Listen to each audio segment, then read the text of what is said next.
I recall that many times in my life I've heard people say that women are more emotional than men, yet men have all the same emotions as women.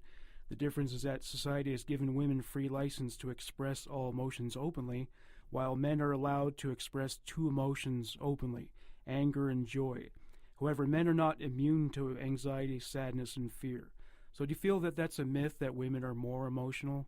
Oh no, no, not at all. I think they both have more emotion and have more words for emotions and have more permission to express it. So it's across the board. Women have first are wired in terms of their brains to be like a bit more on the emotional side.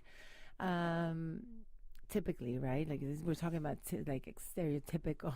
Mm-hmm. But then also the mothers will talk to the girls differently. They're allowed to express emotion from the time they're little, so they have more language, more ways to access the words for the emotions, so that they can express it. So. So even on that level, it's very difficult for men to have sort of room to explore their emotions or have the words for it. And then, of course, society does do that thing where it's, I think they call it toxic masculinity, and, where men are subject to these stereotypes. So, I mean, this notion that gender is a social construct, there's a lot more nature than nurture, would you say?